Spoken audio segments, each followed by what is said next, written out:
కొంతమందికి పాటల అవకాశాలు కూడా రాలేదు, అయినప్పటికీ సంతోషంగానే పార్టిసిపేట్ చేసి చివరి వరకు కూడా దేవుళ్ళు ఆనందించారు. దేవుళ్ళు ఆనందించడం ద్వారా దేవుడు ఎన్నో దీవెనలు మనకి ఇస్తారన్న సత్యం మనకి తెలుసు. అయితే ఈ దినము మనం నేర్చుకోబోయే ప్రత్యేకమైనటువంటి వాక్య ధ్యానం ఏంటంటే, బైబిల్ గ్రంథంలో చాలా మంది నాయకులు ఉన్నారా? చెప్పండి, ఇద్దరు ముగ్గురు నాయకుల పేరు చెప్పండి. Okay, very good. యెహోషువ. ఇలా చెప్తూ పోతే చాలా మంది పేర్లు వస్తాయి. ప్రారంభమే 100 మార్కులు కొట్టేశారు మీరు. ఏది కావాలో అదే చెప్పారు. అయితే మనం ధ్యానించే వ్యక్తి ఆయన కాదు. మోషే గొప్ప దైవజనుడిగా చీకటిలో మగ్గిపోతున్నటువంటి ఇశ్రాయేలు జనానికి గొప్ప వెలుగు తెచ్చిన వ్యక్తిగా మనం చూస్తాం.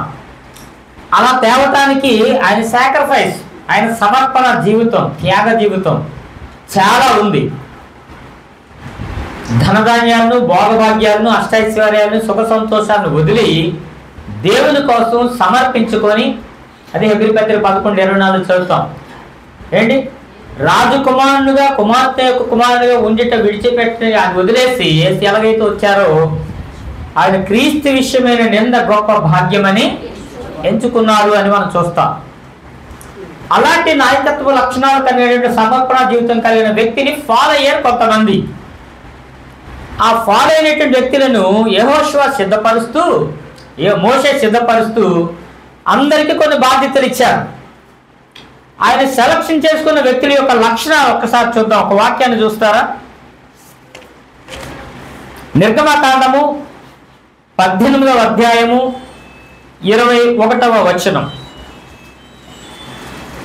మరియు ఈ ప్రజలందరిలో సామర్థ్యము, దైవభక్తి, సత్యాసక్తి కలిగి లంచగొంగలు కాని మనుషులను ఏర్పరచుకొని, ఇక్కడ 4 కనిపించిన ప్రాముఖ్యంగా 3 లక్షణాలు వారికి ఉండాలి అని మోషే భావించారు. తనను వెంబడించేవారు, తన తర్వాత దేవుని పరిచర్య చేయాలనుకునేవారు, దేవుని కొరకు నమ్మకస్తులుగా ఉండేవారు ఆయనకు కావాలని దేవుడు ఎలా అనుకున్నారు, మోషే గారు కూడా అలాంటి ఆత్మతో కలిగి ఉన్నారు కనుక అనుకున్నారు. అలాంటి సెలక్షన్ అండ్ ఎలక్షన్లో కొన్ని లక్షణాలు ప్రతిపాదించారు ఆయన. అక్కడ 4 లక్షణాలు కనిపిస్తే 3 తప్పకుండా. సత్యాశక్తి అనే మాటని జనరల్ బైబిల్లో వాడుక భాషలో భయభక్తులు అని వాడారు. అంటే దేవుడు అంటే భయం ఉండి భక్తి ఉండాలి, భక్తి ఉండి భయం ఉండాలి.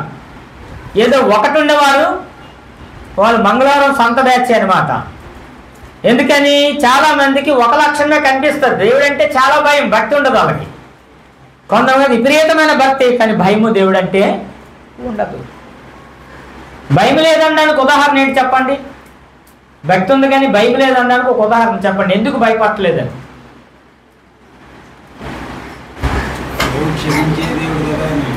దేవుడు అంటే శిక్షించడులే అని. క్షమించే దేవుడు అంటే శిక్షించే దేవుడు. శిక్షిస్తాడా, క్షమిస్తాడా అమ్మా? అంటే శిక్షించడు. డిక్లేర్ అయిపోయారు. ఓ సూపర్ రా, మీరు ఓటంతా ఒక పక్క వేసేసుకున్నారే. సందర్భాన్ని బట్టి శిక్షిస్తాడు, సందర్భాన్ని బట్టి అది చూసుకోవాలి. ఎప్పుడు శిక్షిస్తాడు లేదంటే ఎప్పుడు క్షమిస్తాడు అనేది రాంగ్. ఒకవైపు నిలబడితే ఇంకా శుద్ధ తప్పది. ఎందుకంటే ఎన్ని మార్లు గద్దించినా లోబడిన వాడు హఠాత్తుగా చచ్చిపోతాడు అన్నాడు దేవుడు. అది ఎవరి మాట? అది దేవుని మాట. చెప్పి చెప్పి చెప్పి ఒకసారి ఆయన వదిలేస్తాడు. యేసు ప్రభునే వదిలేశాడు. అందుకే ఆయన నాదావా నువ్వు నన్ను ఎందుకు చేయవడనాడితే అన్నారు. ఇంకా ఆయనకంటే మనం ఎక్కువేమీ కాదు. అలాంటి నాయకులు ఎంతోమంది పరిశుద్ధ గ్రంథంలో సింపుల్గా పోయారు. అయితే అందుకే మోషే గారు ఒక కట్టుదిట్టమైన భద్రత కలిగినటువంటి జ్ఞానయుక్తమైన ఒక విశ్వాసం కలిగిన వీరులను సెలెక్ట్ చేసుకుంటున్నాడు. వారికి ఇలాంటి లక్షణాలు కావాలి. ఒకటి అంటే సత్యాసక్తి, 2 దైవభక్తి, సామర్థ్యము. సామర్థ్యం ఏంటంటే నువ్వు ఎంత చేయగలవు అంత కాదు, అంతకంటే ఎక్కువ చేయగలిగే సామర్థ్యత, అది సామర్థ్యం అంటే. ఇప్పుడు ఉదయాన్నే 7 గంటల నుండి చాలా కష్టమే. చాలా రాత్రి సువార్తకు వచ్చిన 11:30, 12 ఆల్మోస్ట్ ఇంటికి పడుకున్నప్పుడు 1 గంట అవ్వచ్చు. కానీ 7కి రావడం సామర్థ్యత. మన ఆదాయం కొంచెం ముందు దేవునికి ఇవ్వడము, దానికంటే ఎక్కువ ఇవ్వడం, అది సామర్థ్యత. ఇలా సామర్థ్యత కలిగిన వారిని కొంతమందిని సెలెక్ట్ చేసుకుంటున్నారు. అందులో ప్రధానుడు ముఖ్యమైన వ్యక్తి యెహోషువ. దేవునికి స్తోత్రం. కానీ యెహోషువలో ఏంటి స్పెషాలిటీ? యెహోషువని ఎన్నుకున్నటువంటి దేవుడే మోషేకు కూడా అదే చెప్పాడు. మోషేని తర్వాత నాయకత్వాన్ని ఎవరికి అప్పచెప్పాలి? యెహోషువకు అప్పగించాలి. మరి దేవుడికి ఏం నచ్చాయి యెహోషువలో? ఏంటి, మనుషులందరికంటే మోషే కంటే ముందు దేవుడికే నచ్చాడు ఆయన. మరి దేవుడు ఏ లక్షణాలు చూసి ఆయన ఎన్నిక చేసుకున్నారో చూడాలి మనం. ఏంటి, మందిరంలో కూడా మనం కొందరు సెలెక్ట్ చేసుకుంటాం. ఈ వ్యక్తికి బాధ్యతలు ఇవ్వాలి, ఈ వ్యక్తికి ఆధిక్యత ఇవ్వాలి, ఈ వ్యక్తికి హానర్ ఇవ్వాలి అనుకుంటాం. ఎప్పుడు ఇస్తాం? ఆ లక్షణాలు కలిగినటువంటి వ్యక్తులకి ఇస్తాం, నమ్మకత్వం కలిగిన వ్యక్తులకి ఇస్తాం, విశ్వాస జీవితం కలిగిన వ్యక్తులకి ఇస్తాం. ఇంకా బాగా చెప్పాలంటే వాక్యాన్ని పాటించే వారికి ఆధిక్యతలు ఇస్తాం. ఎవరు పడితే వాళ్ళకి ఇవ్వం. అప్పుడు ఏం చేయాలి? మనలో మనం దిద్దుబాటు తెచ్చుకొని రైట్ పర్సన్గా ఉండి దేవుని దృష్టిలో కూడా పర్ఫెక్ట్గా ఉంటే దేవుడు కూడా అంగీకరిస్తాడనేటువంటి విశ్వాసం ఉంటే అప్పుడు మన స్థానం మనకు దేవుడు. కాబట్టి 3 శ్రేష్టమైన లక్షణాలను ఇక్కడ ఎంపిక చేస్తున్నట్టు మనం చూస్తాం. సత్యాసక్తి అంటే ఏంటి ఏమా? సత్యమందు. ఆ సత్యమందు అంటే ఇంకొక అర్థంలో యేసునందు అని అర్థం. నేనే సత్యముని అన్నారు ఆయన. ప్రపంచంలో ఎవరా మాట చెప్పలేదు. సత్యమందు ఆసక్తి కలిగిన వ్యక్తులు కావాలి. యేసు కొరకు బ్రతకాలి, యేసు కొరకు అవసరమైతే చనిపోవాలి అనేటువంటి డెడికేటెడ్ పీపుల్ కోసం దేవుడు ఎదురు చూస్తున్నారు. భయభక్తులు అనేటువంటి 2వ లక్షణం కూడా మనం అక్కడ చూస్తున్నాం. మోషే చాలా అద్భుతంగా నడిపించి ఏం చేశాడంట? తన తర్వాత ఆధిక్యతను ఎవరికి ఇస్తున్నాడు? యెహోషువకి ఇస్తున్నట్టు మనం చూస్తున్నాం. ఈ విశ్వాస వీరులలో ప్రధానంగా మనము అబ్రహామును తీసుకుంటాం. మనం అబ్రహాములో మనకు ఎక్కువ కనిపించేది విశ్వాసం అంటాం. ఇంకా శ్రేష్టమైన లక్షణం విధేయత. విశ్వాస వీరులకు ఉండవలసింది దైవవాక్యానికి లోబడే విధేయత. వాక్యాన్ని ఆచరించే విశ్వాస జీవితం ఉంటే అతడు పెర్ఫెక్ట్ విశ్వాసి, ఆమె పెర్ఫెక్ట్ విశ్వాసి. వారు దేవుని చేతిలో ఉన్న పాత్రలుగా ఉంటారు. దేవుడు వారిని ఎంతమంది ఆపినా దేవుడు వారికి ఉన్నతమైన మెట్లను ఇస్తూ ఉంటాడు. కాబట్టి ఇక్కడ ఉన్నటువంటి ఆ శ్రేష్టమైన లక్షణాలు కలిగిన ఒక వ్యక్తిని మన ముందు ఇక్కడ ఉంచాం. అయితే ఆయన లక్షణాలు ఏంటో ఇక్కడ మనం చూడడానికి ప్రయత్నం చేద్దాం. మొదటి లక్షణం ఏంటంటే నిర్గమకాండము 17వ అధ్యాయము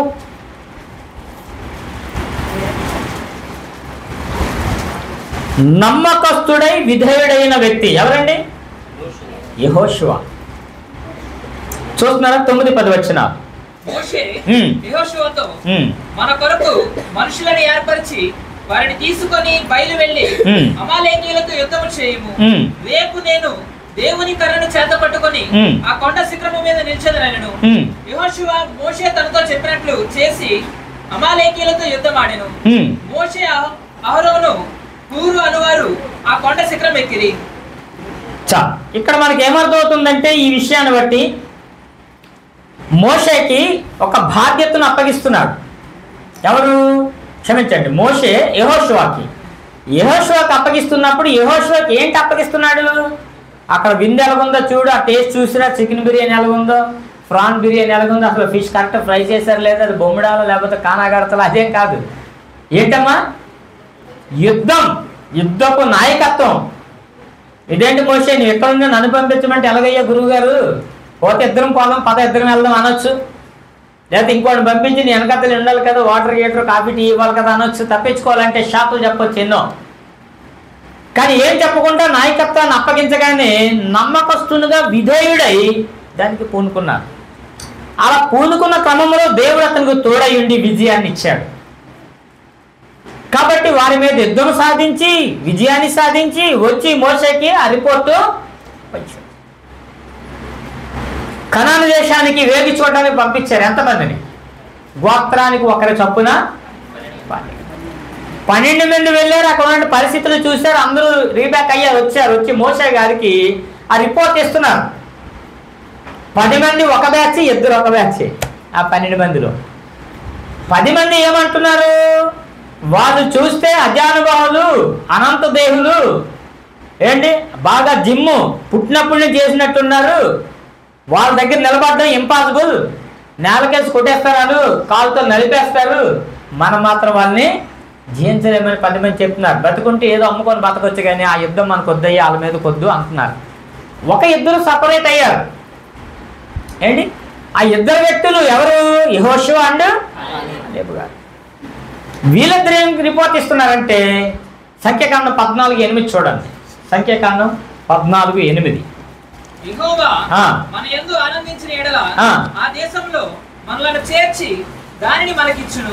అంటే ఏంటి అర్థం? అసలు మనం విజయం సాధించడానికి మన బలము శక్తి యుక్తులు కాదని చెప్తున్నాడు.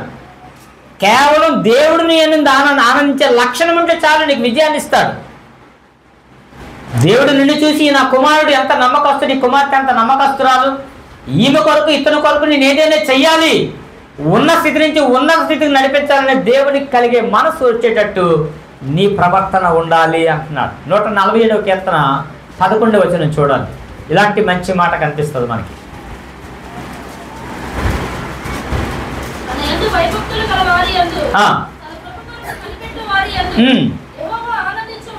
ఇది ముఖ్యం.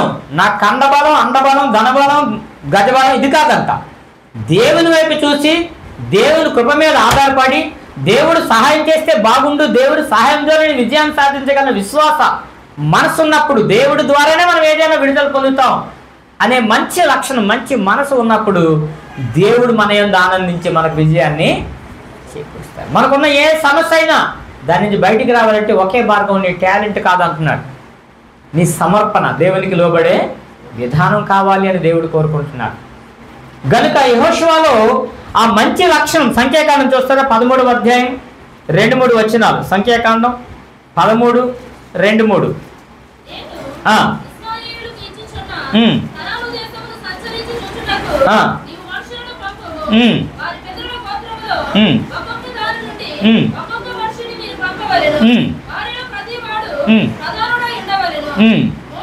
ఎనిమిదవ వచనం.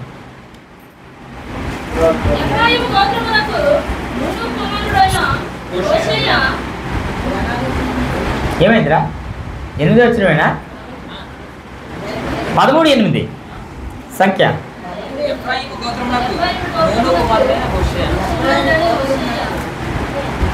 అయిపోయిందా? ఓకే, మీకు 2-3 కలుపుకొని ఇది కలుపుకుంటే మాకు ఒక అర్థం వచ్చిందా లేదా అసలు నాకు తెలియదు. మీకు అర్థమైందా? ఓకే, లిల్లీ క్యాచ్ చేయలేదు. సరే, తర్వాత పర్సనల్ చెప్తాను. అంటే పాస్టర్ గారు కూడా అర్థమైంది అని సో లిల్లీ అలాంటి. ఓకే, ఇక్కడ క్యాచ్ చేద్దాం. చూడండి, దేవుడు ఏర్పాటు చేసిన విధానాన్ని మోషే అవలంబించారు. మోషే అవలంబించిన విధానాన్ని యెహోషువ ఫాలో అవుతున్నారు. యెహోషువకి ఇచ్చినటువంటి బాధ్యతలు తప్పకుండా తప్పకుండా పాటిస్తూ, ఏదైతే తన యజమానుడిగా ఉన్నారో, కాపరిగా ఉన్నాడో, హెడ్గా ఉన్నాడో ఆయన మాటను గౌరవిస్తూ ఫాలో అవుతున్న వ్యక్తి ఎవరు? యెహోషువ. యెహోషువలో ఏముందన్న లక్షణం? విధేయత, అంటే నమ్మకత్వం, నమ్మకంగా కొనసాగే విధేయత. 2వ భాగంలో కొద్ది ఒకసారి ఇతను నడుస్తున్న విధానంలో ఇతరుల నమ్మకత్వం విధేయత ఉండాలంటే ఏముండాలంటే ముందు విశ్వాసం కూడా ఉందా? యెహోషువకు విశ్వాసం ఉందా? ఉందని అనిపిస్తుందా లేదా? డౌట్ వచ్చిందా?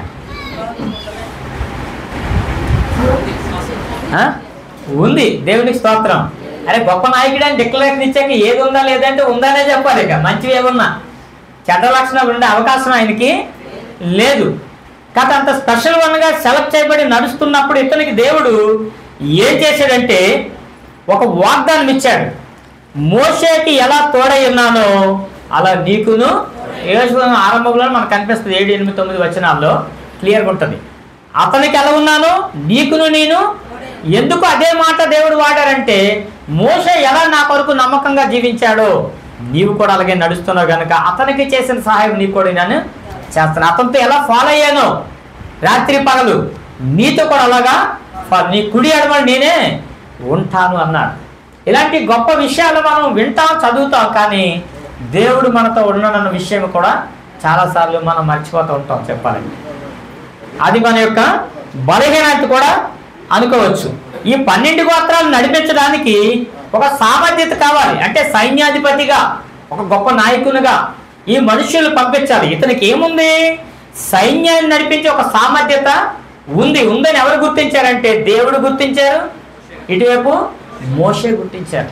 మోషే గుర్తించిన లక్షణాలు ఉండబట్టే తనకు కొంతమంది శిష్యులను ఏర్పాటు చేసుకుంటున్నప్పుడు, అంటే అబ్రహాము నుండి యేసుప్రభు శిష్యుల వరకు అలా ఏర్పాటు చాలా మంది వచ్చారు. దేవుని సేవలో బాధ్యత కలిగి నమ్మకస్తులుగా ముందుకెళ్ళిన వారు ఎంతమంది ఉన్నారు. కానీ ఒక వ్యక్తిని మనం తీసుకున్నాం. యెహోషువ అలాగూ సక్సెస్ఫుల్ లైఫ్ అవ్వడానికి కారణం ఏంటంటే అతనిలో మంచి లక్షణాలు మోసే ఏదైతే సెలెక్ట్ చేసుకున్నాడో అవి ఉన్నాయి.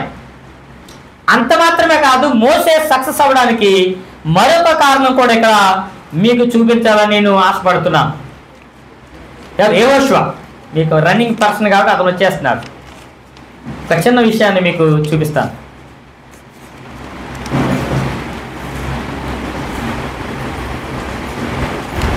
మనము 18-21 చదువుకున్న నిర్గమకాండంలో మరొక లక్షణాన్ని ఏం చెప్పాను అక్కడ వదిలేసాం చూడండి.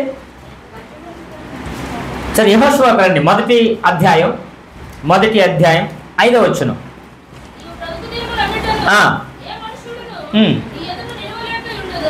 అంటే ఏంటి అంటే దేవుని చేత ఏర్పాటు చేయబడిన ధీరుడు వీరుడు. ఎందుకు అలా చెప్తున్నాడంటే మనం ఎప్పుడు కూడా మన విజయానికి కేంద్ర స్థానం యేసు అని గుర్తించాలి. యేసు ప్రభు చుట్టే మన ఐడియాలజీ అంతా తిరగాలి. ఏంటి అలా ఎప్పుడైతే తిరిగిందో గమ్యం ఆయనే నిర్దేశిస్తాడు, గమ్యానికి ఆయనే చేరుస్తాడు.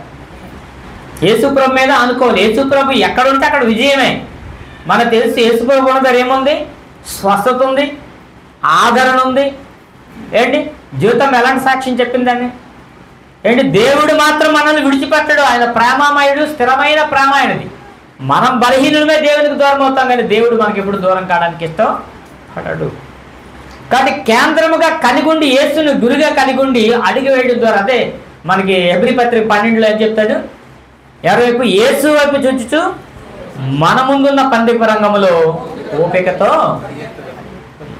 యేసు వైపు చూడటం అంటే ఏంటి? ఆయన ఏం చెప్పాడో అలా వింటూ అది పాటిస్తూ ఆయన యందు ఆధారపడి ఆయన పాదసంధిలో ప్రార్థిస్తూ ఉంటే ఆ ప్రార్థనలకు ఆయన జవాబులు ఇస్తాడు. ఆయన చెప్పేది వినకుండా నువ్వు చేసే ప్రార్థన, నీ పాట ఆయన అంగీకరించడు. నిన్నేమి ఆయన యాక్సెప్ట్ చేయడు. సమాజం అంగీకరించవచ్చు కానీ దేవుడు మాత్రం అంగీకరించడు.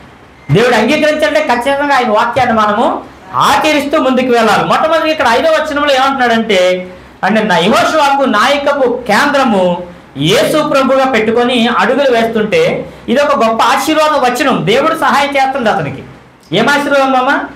నీ ఎదుటి ఎవడు నిలవలని ఎవరు చెప్తున్నారు? దేవుడే చెప్తున్నాడు. అంటే మొట్టమొదటి అది బ్లెస్సింగ్, ఒక ఆశీర్వాదం అని. ఇంకోటి అయితే ఆయన ముందుకు వెళ్ళడానికి చూడండి, ద్వితీయోపదేశకాండం 31వ వచనం.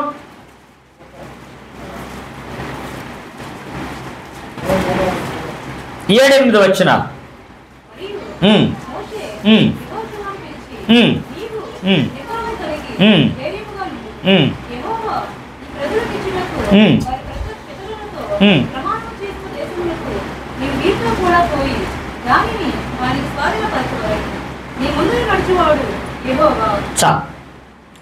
ఇది ఒక కాంప్లిమెంట్, ఒక ఎంకరేజ్మెంట్, ప్రోత్సాహం. దేవుని ఆశీర్వాదంతో పాటు ఏం సార్? దైవజనుడి యొక్క ప్రోత్సాహం సపోర్ట్ అయింది. దైవజనుడు మోషే ఎవరిని ప్రోత్సహిస్తున్నారు? ఏంటి చెప్తున్నాడు ఏమని? నీ ఎదుటి ఎవడు నిలబడకుండా నువ్వు ఎక్కడికైతే వెళ్ళాలో అక్కడికి నువ్వు చేరడానికి దేవుడు కూడా నీకు తోడై ఉంటారని ఒక ఎంకరేజ్మెంట్ చేశాడు. అంతే సరిపోదు విజయానికి, మరొక ఆశీర్వాదం అతనితో ఉన్నట్టు మనం చూడగలం. చూడండి, యెహోషువ గ్రంథం 1వ అధ్యాయం 16వ వచనం.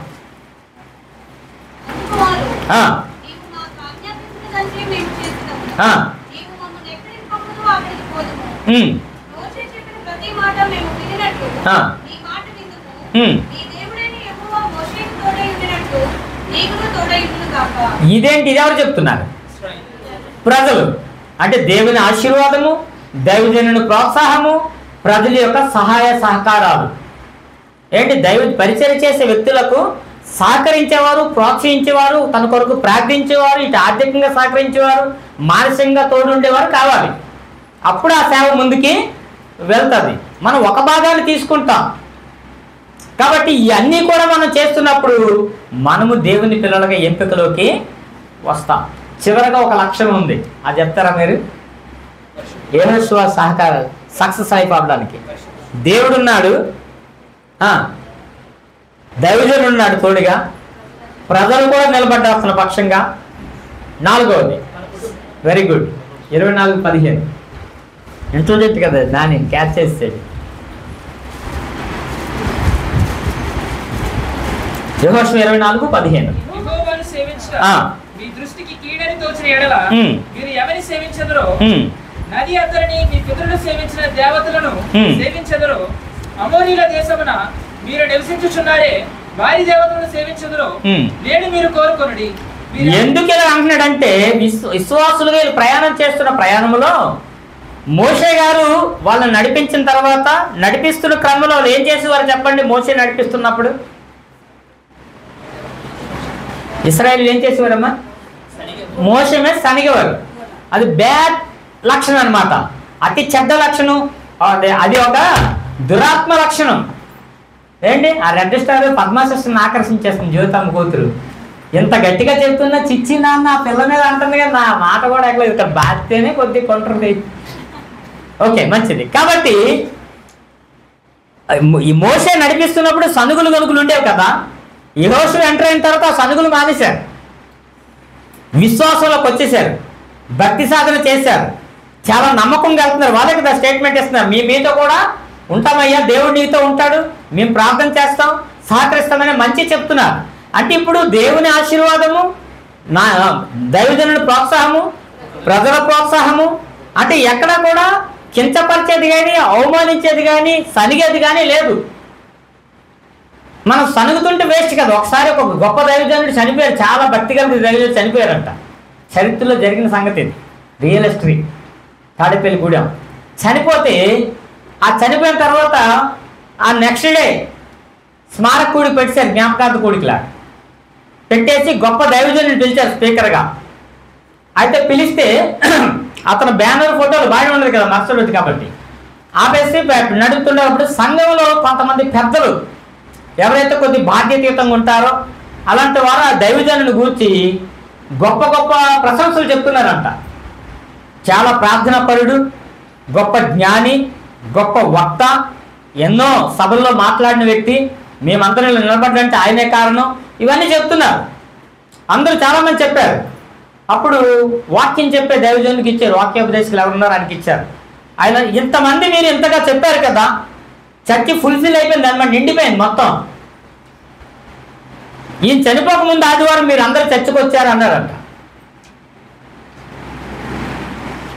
చాలా మంది రాలేదు, అంటే 80% రాలేదంట ముందు సండే. ఇప్పుడు ఎంతమంది వచ్చారు? 100%. ఇస్సాకు పంట దిగుబడిలాగా ఇంత గొప్పగా పొగిడారు. ఆయన ఉన్న కాలంలో ఒక్కసారైనా అలాగే నమ్మకత్వాన్ని ప్రదర్శిస్తే ఆయన చనిపోను. మిమ్మల్ని చూసి ఆయన గుండె బద్దలైపోయి ప్రయాణం పైకి వెళ్ళిపోయింది. ఇలాంటి సంఘంతో ఎంతకాలం నేను ఉండాలని ఆయన చనిపోడయ్యా, ఎంతటిది వాక్యం ముగిస్తున్నా నిలిపాడంట. నిజమా కాదా? ఒక పాస్టర్ గారు ముందుకు వెళ్ళాలి బలంగా అంటే సంఘము చేదోడు వాదోడుగా తప్పకుండా ఉండాలి. ఉండకపోతే ఒక ఎత్తు, విమర్శిస్తే అది ఇంకా డేంజరస్ సిచ్యువేషన్. కాబట్టి నమ్మకత్వాన్ని మనం ప్రదర్శిస్తున్నప్పుడు, నమ్మకంగా మనం ముందుకెళ్తున్నప్పుడు దేవుడు కూడా మనకు తోడుగా ఉంటాడు, అటు విశ్వాసకైనా ఇటు పాస్టర్ గారికైనా. మీకు పాత కథ తెలుసా? గ్రూపులో పాస్టర్ గారు ఒక మెసేజ్ పెట్టారంట. చాలా పెద్ద సంఘం చచ్చిపోయింది. ఏమని? సంఘం చచ్చిపోయింది, సంఘ పెద్ద ఇంపార్టెంట్ పర్సన్ చచ్చిపోయాడు అని పెట్టాడంట. ఎవరు ఇంపార్టెంట్ పర్సన్ అని మొత్తం అందరూ వచ్చారన్నమాట. గ్రూప్ చచ్చిపోయాడంటే సంఘం ఇంపార్టెంట్ అంటే వస్తారు కదా. వస్తే అందరు కూర్చున్నారు, ఒక్కొక్కరు ఆ ఫేస్ చూసి వెళ్ళండి అని ఆ బాక్స్ దగ్గర పంపించాడు. పెద్ద ఎత్తైన దీని మీద బాక్స్ పెట్టారు, సగంకి అర్థమైపోయింది మీకు. అప్పుడు ఒకరి తర్వాత ఒకరు బాక్స్ అలా బాడీని చూసుకుంటూ కదా వెళ్తారు. ఇలాగ వెళ్తున్నారు, ఎన్ని అక్కడ వరకు బాగా వెళ్తారు, అక్కడికి వెళ్తారు ముఖం మాడిపోతుంది, ఒక్కొక్కడికి మాడిపోయి వెళ్ళి కూర్చోంటున్నారు. అలా కూర్చుంది అంటే ఏం జరిగింది అంటే ఆ పెట్టెలో సంఘ పెద్ద దేహం లేదు. ఏముంది? ఒక అద్దం ఉంది. ఎవడరా చచ్చిపోయాడంటే ఆడి లోపల కనిపిస్తుంది. యాకోబు పత్రిక 1:22 ఏముంటుందంటే, దేవుని వాక్యం విని దాని ప్రకారం వెళ్ళకపోతే అద్దములో తన సహజ ముఖమును చూచిన వారిని పోలి ఉండును అంటాడు. అంటే అర్థం ఏంటి? వినడం వరకే కానీ దాన్ని ఆచరించే అవకాశమే మనకు లేనప్పుడు అదంతా శుద్ధ దండుగా. దేవుడు ఒకసారి యేసుప్రభు లోకసువార్తలో చెప్తారు ఒక చెట్టు గురించి. 3 సంవత్సరాలు దానికి అంతా వేస్తున్నప్పుడు, అన్నీ చేస్తున్నప్పుడు, ఇంకొక సంవత్సరం తీసేద్దాం అనుకున్నప్పుడు తోటమాలి అదే కాపరి రిక్వెస్ట్ చేస్తున్నారు, అయ్యయ్యా ఇంకొక ఛాన్స్ ఇవ్వండి, ఈసారి సెట్ అయిపోతాడు ఈ వ్యక్తి, ఈసారి స్థిరపడతాడు, ఈసారి మాట వెనక్కి తీయడు, జాగ్రత్తగా ఉంటాడు, ఈమె నిలబడుతుంది, ఈమె తరపున నేను రిక్వెస్ట్ చేస్తున్నానని మరొక సంవత్సరాన్ని ఎక్స్టెన్స్ చేయమంటారు. 2023 నుంచి 24 వచ్చింది, 25లో అంతే, 26లో అంతే, 27లో అంతే, 2 వచ్చాడు. ఒక వ్యక్తి సరాబు దగ్గర, కంసారి దగ్గర ఏం నేర్చుకుంటాడు పని? ఆడేం నేర్పిస్తుందన్నా? మీరు సరాబులే కదరా పవిత్ర, చెక్క పని అంట అమ్మా. అది పంచాంగం వారంటారు 5 వృత్తులు అనమాట. కమ్మరం, కుమ్మరం, కంసాలి, సరాబు అని 5 రకాలు. 5 విద్యలు ఇచ్చిన ప్రతి ఊరిలో గ్రామంలో ఉండాలి. బంగారం పని, చెక్క పని, ఇనుము పని, అలాగా చాలా పనులు ఉన్నాయి, 5 పనులు. అయితే బంగారం పని నేర్చుకుంటున్నాడు. ఒక 2 నెలలు అయింది. ఒకరోజు నేర్పించే గురువు గారు వారి వీధిలోంచి వెళ్తున్నారు, శిష్యుడి వీధిలోంచి. శిష్యుడు ఏం చేస్తాడంటే పార గుణపం పట్టుకొని చెట్టు చుట్టూ తవ్వి ఇది చేస్తున్నాడు. అది చూసి ఇంటికి రావాయి అని చెప్పేసి వెళ్ళిపోయాడు. వెళ్ళిన తర్వాత రేపటి నుండి ఈ పనిని నేర్చుకోవాలంటే ఆ పని మానేయాలన్నాడంట. ఈ పని చేయాలంటే ఆ పని మానేయాలి. ఇదేంటి గురువు గారు, చెట్టుకి తెరివేస్తే గుణపం పట్టుకుంటే పార పని చేస్తే తప్పంటే, ఇది స్మూత్ వర్క్, అది చిన్న చిన్న వజ్రాలు, చిన్న చిన్న బంగారు ఇవి పట్టుకోవాలంటే చాలా సాఫ్ట్గా ఉండాలి నీ శరీరం, కరుగ్గా ఉండకూడదు. ఇది కావాలంటే అది వదలాలి. దీన్ని ఆత్మీయంగా మనం కన్వర్ట్ చేస్తే దేవునికి అడ్డుకున్నది ఏదైనా నువ్వు దూరంగా పెట్టాలి, అప్పుడే నువ్వు దేవుని ఎదుగుతావు. యెషయా 59:1-2లో ఆయన దీవించగలడు, ఆశీర్వదించగలడు, అంత శక్తి సామర్థ్యం కలిగివాడు. కానీ నీవు ఉన్న యొక్క దోషము నీకు దేవునికి అడ్డుగా ఉంది అని అంటాడు. కథ విడుదల కొరకు ఇక్కడ 4 విషయాలు చూసాం. యెహోషువకి తోడుగా ఉన్నటువంటి దేవుని ఆశీర్వాదము, దైవజనుని ప్రోత్సాహము, ప్రజల యొక్క ప్రోత్సాహము, కుటుంబం యొక్క సహకారం. ఏంటి పాస్టర్ గారు సహకరించకపోతే నేను ఎంత సేవ కూడా చేయలేను, అది అందరి ముందే ఒప్పుకోవాలి. పిల్లలు పూర్తి బాధ్యతను తీసుకుంటారు. దేవునికి స్తోత్రం. కాబట్టి అలాగూ చేస్తుండడం వల్ల నేను ఎక్కడికైనా ఎన్ని రోజులైనా ఉంటాను, నేను ఎన్ని గంటలకైనా ఇంటికి వస్తాను. నో, ఆయన దైవ మా అత్తగారు అనేవారు అనమాట, అత్తమ్మగారు అంటాం, ఆమె ఆ తల్లిలాగే నన్ను ప్రేమించేదాన్ని కూడా. ఇప్పుడు దేవుని సేవ చేసుకొని నువ్వేమనకంటే ఆవిడ ఏమైనా అనకపోయినా ఆవిడ మాట అంటే దేవుడు అంటే అంత ప్రేమ మా అత్తగారికి.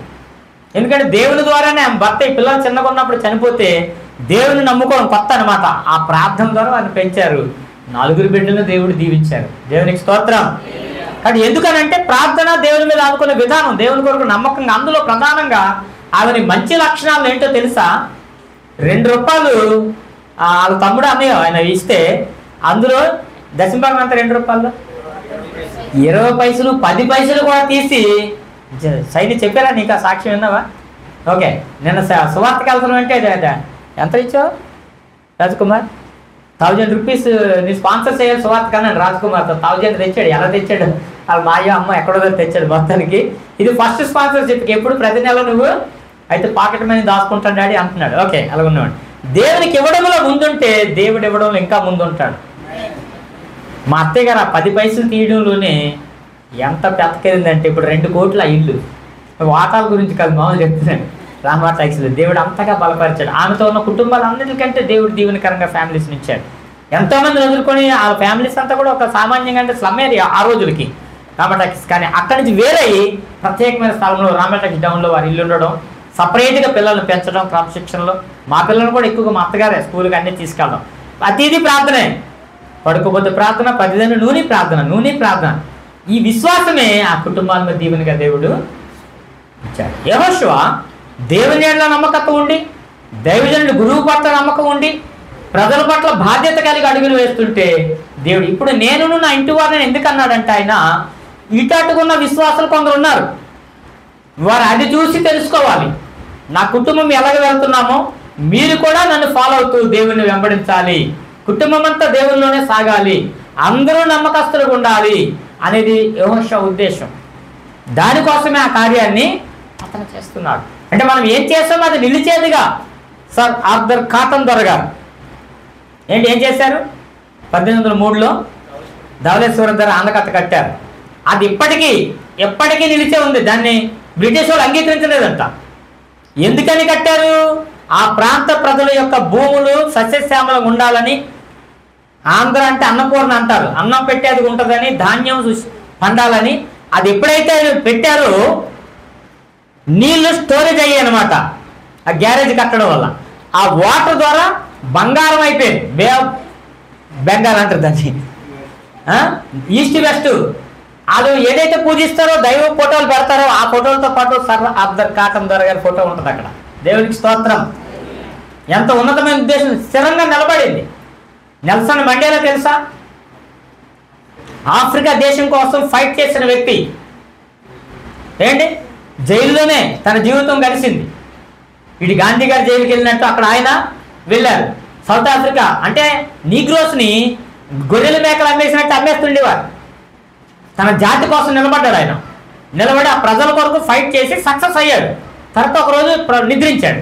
ఆ చనిపోయినటువంటి వ్యక్తి యొక్క దేహాన్ని చూడమని ఒక తల్లి తన బిడ్డను, చిన్న బిడ్డను భుజాల వేసుకుని పైకెత్తి ఒక్కసారి చూడరా, నువ్వు ధన్యుడు అయిపోతావు, నెల్సన్ మండే అయ్యగారిది అన్నదంట. దేవునికి స్తోత్రం. ఒక జాతి కోసం ఫైట్ చేసిన వ్యక్తి. అలాగే ఈరోజు ఏప్రిల్ 14 అంటే ఏంటి? Doctor B R Ambedkar.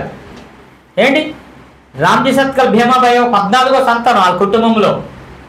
1891 April 14, 1956 November 6, December 6 ఆయన మరణం. అయితే ఆయన ప్రపంచానికి కాకపోయినా దేశానికి గొప్ప సేవ, ఒక జాతికి గొప్ప సేవ చేశారు. క్విట్ ఇండియా ఉద్యమం తర్వాత బ్రిటిష్ వాళ్ళు ఇండియాను వదిలి వెళ్ళటం కోసం ఉప్పు సత్యాగ్రహం అన్ని తర్వాత కాంతియుత కాన్వర్ సింగ్, బౌద్ధ, ఝాన్సీ లక్ష్మీబాయి, రుద్రమదేవి, గాంధీ మాత్రం, పొట్టి శ్రీరాములు, అల్లూరి ఇలా అందరూ ఉన్నారు. కానీ వీరి వెనక ప్రధానమైన పాత్ర అంబేద్కర్ గారు. రాజ్యాంగాన్ని రాయకపోతే పరిపాలన విధానం మీకు తెలియదు కాబట్టి ఇవ్వమన్నారు బ్రిటిష్ వారు. అప్పుడు రాజ్యాంగాన్ని రాస్తున్నప్పుడు ఈ దేశంలో కూడా జాతి వివక్షత, కులతత్వం రెగ్గిపోయిందనమాట. ఏంటి, కుక్కల్ని, నక్కల్ని, పిల్లుల్ని, అన్ని పందుల్ని ఇంట్లో పెట్టుకుంటారు, మనుషులు ముట్టుకుంటారు ఒక జాతి కింద.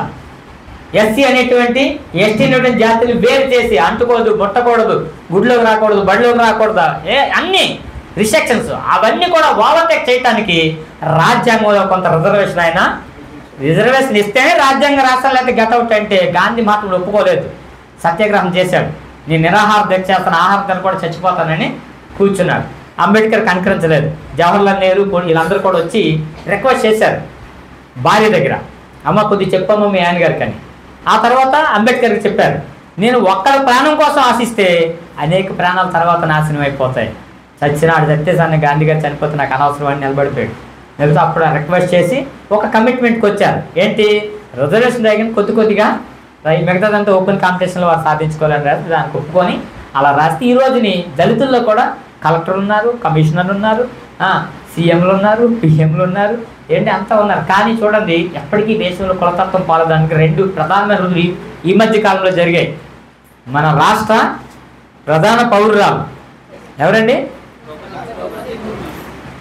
ఆ ఇద్దరు వ్యక్తుల్ని అంటే ఈ ప్రధానమంత్రి కంటే ఎక్కువ రాష్ట్రపతి అంటే అలాంటి వ్యక్తులు కూడా రెడ్ కార్పెట్ మీద నడవలేదు. ఒక విగ్రహాన్ని పెట్టారు, కొన్ని కోట్ల రూపాయలు పెట్టి ఆ విగ్రహాన్ని ప్రతిష్ఠ చేసినప్పుడు దాన్ని ప్రారంభోత్సవం చేసేటప్పుడు ఈవిడ కూడా అక్కడికి వచ్చారు, ప్రోటోకాల్ ప్రకారం పిలిచారు. కానీ టచ్ చేసినందుకు పాలతో దాన్ని కడిగారు, కొన్ని లక్షల లీటర్లతో. మైలైపోయిందట బొమ్మ. వాడమ్మ, ఏంటి చరిత్ర, ఈ దేశం ఎక్కడికి వెళ్తుంది? ఇంత నాగరికత ఉన్నా, ఇంత అభివృద్ధి దేశంలో సైబర్ యుగం నుండి చందమామ మీద అడుగుపెట్టి జెండా పాతి వచ్చిన చరిత్ర ఉన్నప్పటికీ ఎలా ఉందట? కులతత్వం నరాలు. అందుకే బీజేపీకి ఎవడు ఓటేయకూడదు.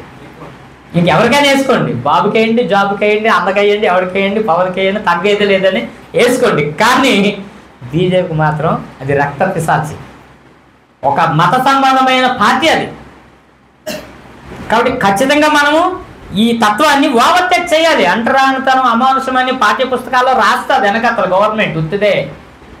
అదే నిజమైతే కులం ఏంటని ఎందుకు కోలం పెట్టాలి అప్లికేషన్లో? తెలుసండి మీకు మీరా జాస్మిన్ జైమాలి అని ఉపరాష్ట్రపతి శంకరనారాయణ అంతేనా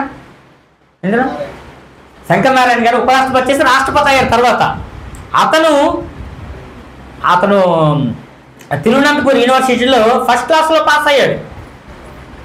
పాస్ అయితే ఆ కాలేజీలో జాబ్ ఇవ్వాలి అతనికి. దళితులని జాబ్ ఇవ్వలేదు అతనికి. ఇవ్వకపోతే సర్టిఫికేట్ ముఖం మీద కొట్టేసి వెళ్ళిపోయాడు.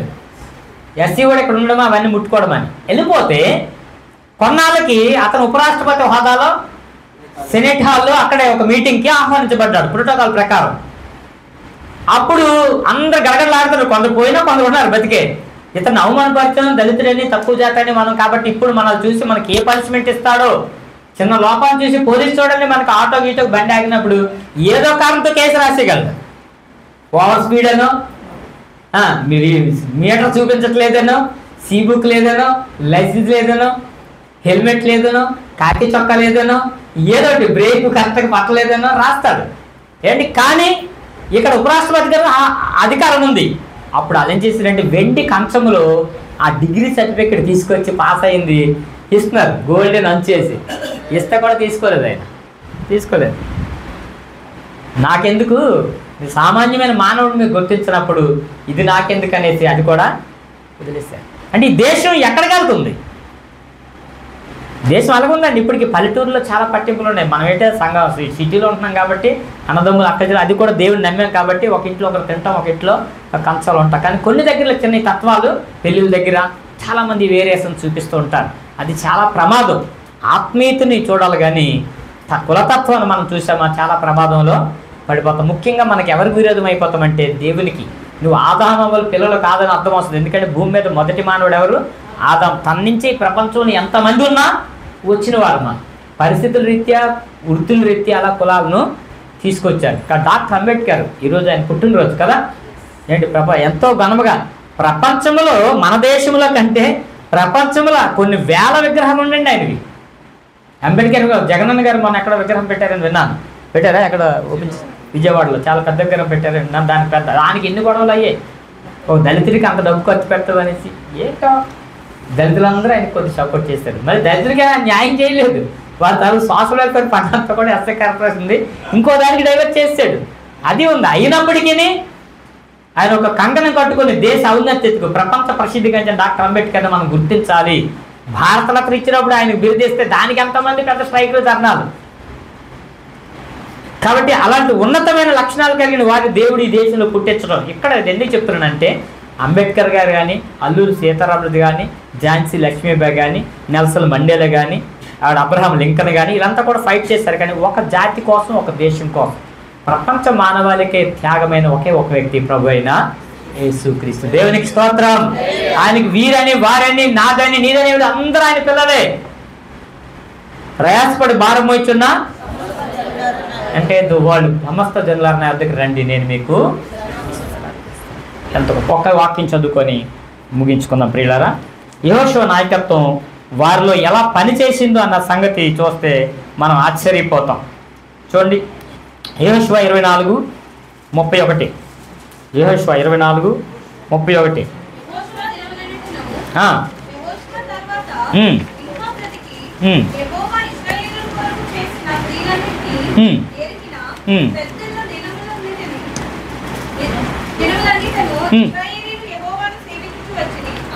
ఇక్కడ గమనించండి, మోషే దగ్గర శనిగిని బ్యాచ్ యెహోవా దగ్గర మానేశారు.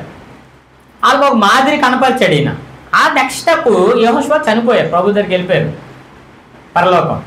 వెళ్ళిపోయిన తర్వాత అదేం భక్తి ఆపేలేదంట. మరణించిన తర్వాత కూడా అదే భక్తిని వారు కంటిన్యూషన్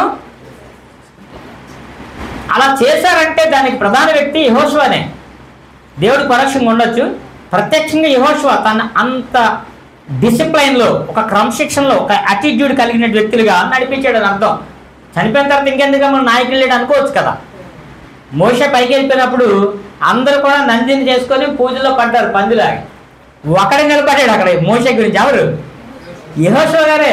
4 రోజులు ఉండిపోతే ఏమైపోయాడు, చచ్చాడు కూడా మనకేం తెలిసి పుల మేక తినేసి ఉంటుందని, మేక తిందు పుల ఏదో తినేసి ఉంటుందని అనుకొని అందరూ కూడా సొంత నాయకత్వానికి వెళ్ళిపోయారు. అహరోను తీసుకు అక్కడ జాయిన్ చేస్తారు బ్రదర్ని. కానీ యెహోషువ మాత్రం కొండ దిగే వరకు అక్కడే కనిపెట్టుకుని ఉన్నాడు. అది నమ్మకత్వం అంటే, అది శిష్యర్కం అంటే, అది ఫాలో అవడం అంటే. అప్పుడు అతన్ని దేవుడు సెలెక్ట్ చేసి అతనికి ఒక అధికారాన్ని ఇచ్చి, మోషే ఎంత స్టేజ్లో నడిపించాడో అంతకంటే బలంగా నడిపించే సామర్థ్యత ఆయనకి ఇచ్చి సంఘాన్ని కనాన్ దేశం నడిపించడానికి చూపించాడు. మోషే గారు కూడా అక్కడికి వెళ్ళలేదు. నిబోశకరం ఎక్కి ద్వితీయోపదేశకాండం 34-5-6 వచనాలు అక్కడ చనిపోయాడు. అదే రిక్వెస్టబుల్గా కనీసం వెళ్ళకపోయినా చూడడానికి పరిమితి ఇమ్మని కోరితే ఆ 120 సంవత్సరాల వయసులో అలా నెమ్మదిగా కర్ర పట్టుకొని కొండెక్కి కనాన దేశం ఇలా ఉంటుందా, పాలు తేలు ప్రవహించే దేశం, సస్యశ్యామల దేశం, ఒక అంజూరపు చెట్టుకి ఇన్ని గెలలా అని అవన్నీ గురించి ఆనందించి అక్కడే చనిపోయాడు. చనిపోయిన తర్వాత మోషే దేహాన్ని దేవుడే, యోధా పత్రికలు ఉంటుంది కదా 10-11, దేవుడు తీసుకున్నారు పరలోకం. అందుకే అక్కడి నుంచి ఏలియా మోషేలు వచ్చి పేతురు యాకోబు యోహానులతో యేసుప్రభు ఉన్నప్పుడు కనిపించారు కదా. తర్వాత యేసుప్రభు చేయబోయే నిర్గమం గురించి, శిలువ యజ్ఞం గురించి మాట్లాడతారు. ఆయన అలసిపోయినప్పుడు దేవదూత వచ్చి ఆయన బలపరిచినట్లు యేసుప్రభుని కనపడుతుంది. అంటే చనిపోయి ఎక్కడికి వెళ్ళాడు? ఆయన చనిపోయిన తర్వాత ఏలియా కూడా ముందుకు వెళ్ళారు కాబట్టి ఆయన కూడా తీసుకొచ్చాడు. అక్కడ ఉన్నారు ఇలా తెలియడానికి వారిద్దరిని లైవ్లో చూపించి చేశారు. కాబట్టి మనము యేసు ప్రభు యొక్క మాటలను ఎప్పుడైతే పాటిస్తూ వెళ్తామో ఆయన శిష్యులుగా, ఆయన భక్తులుగా, ఆయన దీవెనకు వారసులుగా ముందుకు వెళ్తాం. అలాంటి కృపగల దీవెన దేవుడు మనందరికీ దయచేయనుగాక. ఆమేన్.